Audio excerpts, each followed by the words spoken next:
Stock మార్కెట్లో invest చేసి మీ డబ్బులు డబుల్ చేసుకోవాలనుకుంటున్నారా? విజయవాడలో జరిగే సుందరరామిరెడ్డి గారి లైవ్ సెమినార్ కి అటెండ్ అవ్వండి.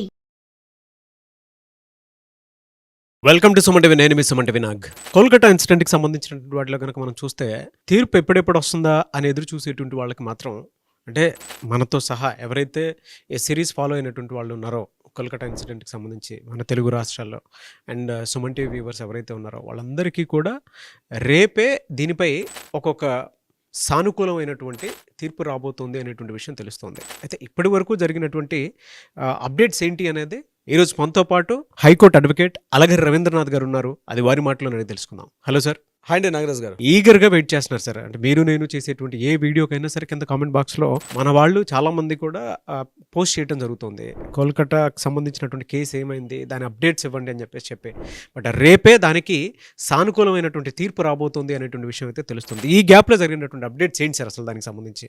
జనవరి 18 జనవరి 18 అంటే రేపే నాగరాజ్ గారు. దీనికి సంబంధించి ఏదైతే అత్యాచారానికి సంబంధించి కలకత్తా ట్రైనీ డాక్టర్ అత్యాచారానికి సంబంధించినటువంటి కీలకమైన తీర్పు రేపు సీల్డా హైకోర్టు దీన్ని వెలువరించే ప్రయత్నం చేస్తుంది. అంటే ఇప్పటివరకు కూడా వాదోపవాదాలు, సాక్ష్యాలు, ఫోరెన్సిక్ సాక్ష్యాలు, ప్రత్యక్ష సాక్షులు, పరోక్ష సాక్షులు ఇంతమందిని పూర్తిగా విచారణ చేసిన తర్వాత చిట్ట చివరి ఫైనల్ జడ్జిమెంట్ డే ఏదైతే తుది తీర్పు నివేదిక డేట్ ఏదైతే ఉందో రేపు దీని మీద కంప్లీట్గా బహుశా రేపు మధ్యాహ్నానికల్లా మనకి తుది తీర్పు వెలువడే అవకాశం అయితే ఉంటుంది. అయితే సిబిఐ వాళ్ళు విచారణ చేసే సందర్భంలో ఏమేం చేశారు, ఏం మాట్లాడారు, విచారణ ఏంటి, అసలు ఈ కేసు యొక్క పూర్వపరాలు అనేది మనం ఒక్కసారి రీక్యాప్ చేసుకునే ప్రయత్నం చేద్దాం నాగరాజ్ గారు. ఎందుకంటే జడ్జిమెంట్ డే రేపే.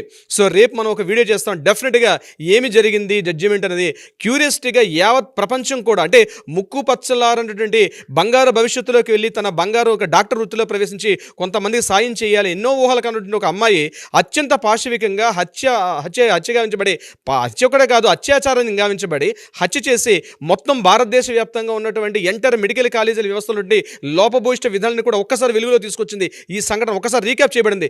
ఎంటర్ కలకత్తా ప్రజలైతే గడిచిన ఆగస్టు 9 జరిగిన సంఘటన నుంచి ఈరోజు మనం మాట్లాడుకున్న జనవరి 17 అంటే సుమారుగా 118 రోజుల పాటు ఇదే వ్యవస్థ ఇదే విషయం మీద ఈవెందో కంప్లీట్గా ముఖ్యమంత్రి కూడా దిగిపోవాలి, చీఫ్ సెక్రటరీ దిగిపోవాలనేటువంటి రాస్తారోకోలు, నినాదాలు ఎన్నో వెలుబుక్కినాయి. ఈ కంప్లీట్గా ఈ 100 డేస్తో పాటు మనం చూసినట్లయితే ఎన్నో రకాల మార్పులు జరిగబడ్డాయి. చివరిగా గవర్నర్ కూడా దీని మీద రెస్పాండ్ అయ్యారు. ఆయన కూడా మమతా బెనర్జీ గవర్నమెంట్ని పూర్తిగా విభేదిస్తూ ఆయన మాట్లాడడం జరిగింది. అంటే యావత్ ప్రపంచం కూడా, యావత్ భారతదేశం మొత్తం కూడా, కలకత్తా వ్యాప్తంగా కూడా కాదు ప్రతి రాష్ట్రంలో అందరూ కూడా ఎదురు చూస్తున్నటువంటి చివరి తుది తీర్పు ఏదైతే ఈ సంఘటనకు సంబంధించి ప్రధాన నిందితుడిగా భావిస్తున్న సంజయ్ రాయ్ అని ఎవరైతే ఉన్నారో ఇప్పటి వరకు ఈ కేసు మీద సంజయ్ రాయ్ని అరెస్ట్ చేయడం జరిగింది.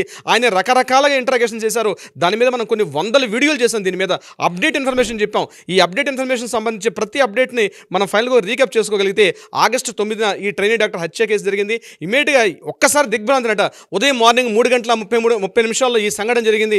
యావత్ ప్రపంచం కూడా ఉల్లిఖపడింది. ఎంటర్ టెలిమీడియా, ప్రింట్ మీడియా, అదేవిధంగా సోషల్ మీడియా ఒక్కసారి మాట్లాడుకోవడం జరిగింది. ఎందుకు జరిగింది, ఎలా జరిగింది. తర్వాత ఇమీడియట్గా నెక్స్ట్ ఆగస్టు 9 జరిగింది.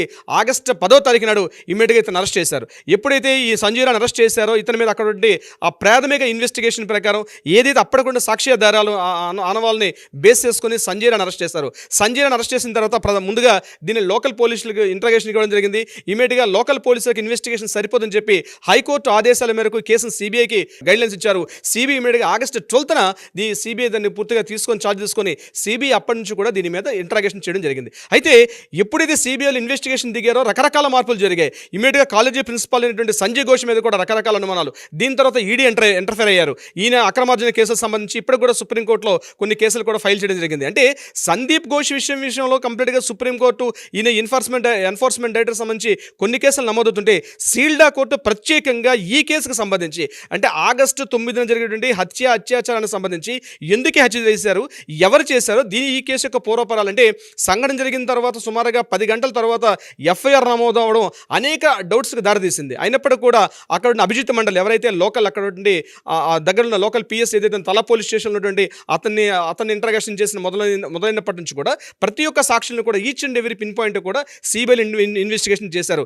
దీని మీద నవంబర్ 12 అంటే ఆగస్టు 9 జరిగిన తర్వాత నవంబర్ 12 సంజయ్ రాయ్ పూర్తిగా దీన్ని చేశాడని చెప్తూ రకరకాల ఊహాగానాలతో పాటు సిబిఐ అన్ని రకాల సాక్షులను విచారించిన తర్వాత నవంబర్ 12 నుంచి ఇన్ హౌస్ కెమెరాలో దీని మీద క్రాస్ ఎగ్జామినేషన్ జరిగినాయి. అంటే సిబిఐ వాళ్ళు ఒకవైపు మాట్లాడడం జరిగింది. ఈ కేసుని చాలా ప్రెషర్స్ తీసుకున్నటువంటి కవితా సర్కార్ గారు కూడా ఒకవైపు వాదన అంటే నిందితుడి తరపు నుంచి కవిత సర్కార్ కూడా మాట్లాడడం జరిగింది. కంప్లీట్గా నవంబర్ 12 నుంచి ఈ రోజు అంటే జనవరి 15 వరకు ఉన్నటువంటి ఏదైతే కోర్టు యొక్క ట్రయల్స్ అవుతున్నాయో ఇదంతా కూడా ఇన్ హౌస్ కెమెరాలు ఉండిపోయింది కాబట్టి మనకి బయటకు ఇన్ఫర్మేషన్ రాలేదు. సో ఒక దశలో ఫస్ట్ ఇన్ హౌస్ కెమెరాలు చేసిన తర్వాత నిందితుడు బయటకు వచ్చిన తర్వాత ఆయన ఒక విషయం చెప్పడం జరిగింది. ఈ కేసులో నేను ప్రధాన దోషిని కాదు, చాలా మంది ఉన్నారు, నన్ను కేవలం ఈ కేసులో ఇరికించారు తప్ప నేను ప్రధాన దోషిని కాదని చెప్పి సంజయ్ రాయ్ వెలుపలకు వచ్చిన తర్వాత పోలీసులలో కూర్చుని కొన్ని మాటలు మాట్లాడడం కూడా జరిగింది. అయినప్పటికీ కూడా పోలీస్ సిబిఐ వాళ్ళు మాత్రం ఇతనే ప్రధాన దోషి అని చెప్తూ నిందితుడి మీద చిట్ట చివరిగా చేయడం జరిగింది. అయితే చిట్ట చివరి రోజు జరిగినటువంటి ఏదైతే జనవరి 9th జరిగినటువంటి చివరి రోజు జరిగినటువంటి వాదోపవాదాల్లో ప్రధానంగా సిబిఐ వాళ్ళు కంప్లీట్గా కేసును ఫైల్ క్లోజ్ చేశారు. చిట్ట చివరి రోజున జరిగినటువంటి ఆర్గ్యుమెంట్స్, ప్రొసీడింగ్స్, ఏదైతే క్రాస్ ఎగ్జామినేషన్స్ ఉన్నాయో దాంట్లో ప్రధానంగా సిబిఐ వాళ్ళు ఒక విషయం లేవనెత్తారు. చిట్ట చివరిగా ఈ కేసులో సంజయ్ రాయే ప్రధాన దోషి, ఇతడికి మరణశిక్ష ఒక్కటే గత్యంతరం. ఎందుకంటే ఇతను అక్కడ యాజ్ ఏ ఒక సివిక్ వాలంటీర్గా పనిచేస్తూ కూడా తన డ్యూటీని మర్చి పైన థర్డ్ ఫ్లోర్లోకి వెళ్ళి అక్కడ ట్రైనింగ్ డాక్టర్తో హత్య చేయడమే కాకుండా ఆమెతో అత్యాచారం చేశాడనేటువంటి విషయం మీద ఇతను కేవలం మరణశిక్ష విధిస్తేనే కేవలం మరణశిక్షకు మాత్రమే ఇతను బాధ్యుడు, ఇతనికి మరణశిక్ష విధించమని చెప్పి ఎవరైతే సిబిఐ నుంచి ప్రాసిక్యూటర్స్ గట్టిగా మాట్లాడడం జరిగింది. బహుశా దీని మీద ఇమీడియట్గా కోర్టు ఏం చేశారంటే అడ్జర్న్ మోషన్ చెప్పి ఇమీడియట్గా కమింగ్ జనవరి 18th నాడు ఈ కేసుకు సంబంధించి తుది నివేదిక ఇస్తాం, తుది తీర్పు ఇస్తాం అని చెప్పి అక్కడ సెల్డా కోర్టు జడ్జి గారు అండి అనిర్బన్ దాస్ గారు మాట్లాడడం జరిగింది. జడ్జి గారు ఇప్పుడు అనిర్బన్ దాస్ గారి చేతిలో కంప్లీట్గా ఈ కేసుకు సంబంధించిన ఆయన ఫైల్ ఆయన చేతిలో ఉంది. ఏం జరగబోతుంది రేపు అంటే సిబిఐ వాళ్ళు డిమాండ్ చేసినట్టుగా మరణశిక్ష విధిస్తారా, యావజ్జీవ కారాగార శిక్ష విధిస్తారా, ఏం చేయబోతున్నారు?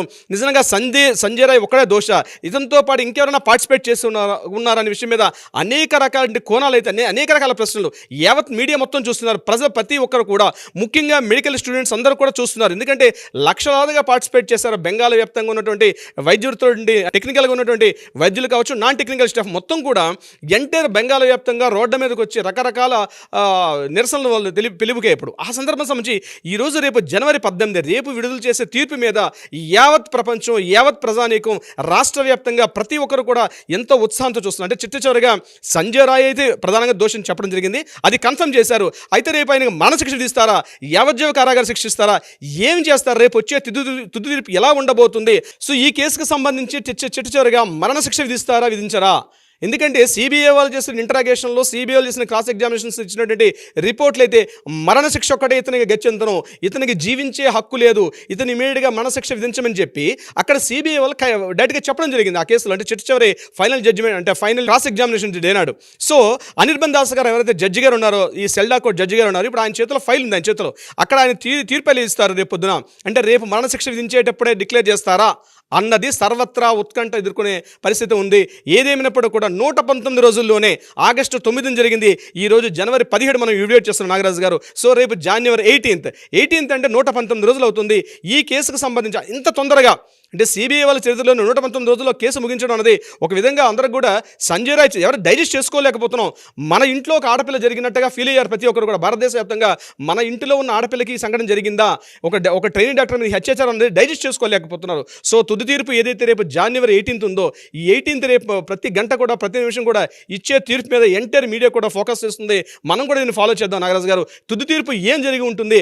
మరణశిక్ష విధిస్తున్నారా, యావజ్జీవ కారాగార శిక్షిస్తారా, కేవలం ఇక్కడ సంజయ్ రాయ్ ఒకడైనా, లేకపోతే ఇంతో పాటు ఇంకెవరున్నారా, వాళ్ళ పేర్లు కూడా రేపు బయటకు రివీల్ చేస్తారా అన్న విషయం అనేది రేపు రివీల్గా అవుతుంది. సో మనకైతే ముఖ్యంగా ఆడియన్స్కి మనం చెప్పుకోవాలి నాగరాజు గారు, మన ఏ వీడియో చేసిన కింద ఆడియన్స్ అడుగుతున్నారు, సార్ ఏం జరిగింది కోల్కతా కేసు అప్డేట్ చేయమని చెప్పి. ప్రతి ఒక్కరికి నేను ధన్యవాదాలు తెలుపుతున్న ఈ విషయంలో. సో దీనికి సంబంధించి మనతో ఫాలో అవుతున్నటువంటి ప్రతి ఒక్క ఆడియన్స్కి, ప్రతి ఒక్క ఫాలోవర్కి, మనం ఏ వీడియో చేసినా ఈ కేసు గురించి ప్రతి మాట్లాడడం అంటే ముఖ్యంగా మనం స్టార్ట్ చేసినప్పటి నుంచి ఆడియన్స్ యొక్క అంటే ఎవరైతే వ్యూవర్స్ ఉన్నారో వ్యూవర్స్ యొక్క ప్రాబ్లం తోటి మనం ఇన్ని వీడియోలు చేస్తున్నాం సార్. ప్రధానంగా ఈ విషయం నేను ప్రత్యేకంగా మీకు కృతజ్ఞతలు చెప్పాలి, థ్యాంక్స్ చెప్పాలి. ఎందుకంటే ఇన్ని రోజుల పాటు సుమారుగా 4 నెలల పాటు ఈ వీడియో ప్రతిరోజు మీరు ఎంత టైం స్పెండ్ చేశారో మాకు తెలుసు. ముఖ్యంగా సుమన్ టీవీకి యాజమాన్యానికి, అదేవిధంగా ప్రత్యేకంగా యాజ్ ఎ సీఈఓగా మీకు కంప్లీట్గా ప్రత్యేక అభినందనలు తెలపాలి. ఎందుకంటే ఇంత ఫాలోయింగ్ మనకు వచ్చింది, అంత ఆడియన్స్ మనకి ఇంత ఈ విషయం మీద మాకు కావాలి అని చెప్పి అడగడం అంది ఇది చాలా రేర్. ఒక పబ్లిక్ ఇష్యూ మీద, ఒక సామాజిక న్యాయం మీద ఇంతమంది వెయిట్ చేస్తున్న విషయం మీద మీరు చేసిన వీడియోస్కి రియల్లీ ప్రత్యేకంగా నేను మీకు అభినందనలు తెలుపుతున్నాను నాగరాజ్ గారు. థ్యాంక్ యూ అండి, థ్యాంక్ యూ సో మచ్. ఎందుకంటే ఆ రోజు నుంచే మన జర్నీ స్టార్ట్ అయింది. నిజం చెప్పాలి అని అంటే నాకు ఒక అథెంటిక్ పర్సన్ కావాలి, దీనికి సంబంధించినటువంటి పూర్తిగా స్టడీ చేసేటువంటి వ్యక్తి కావాలి అనుకున్నప్పుడు మీరు వెంటనే లేదండి మనం చేద్దాము, ఈ కేసుకి సంబంధించింది అయితే సత్వర న్యాయం వచ్చేస్తుంది.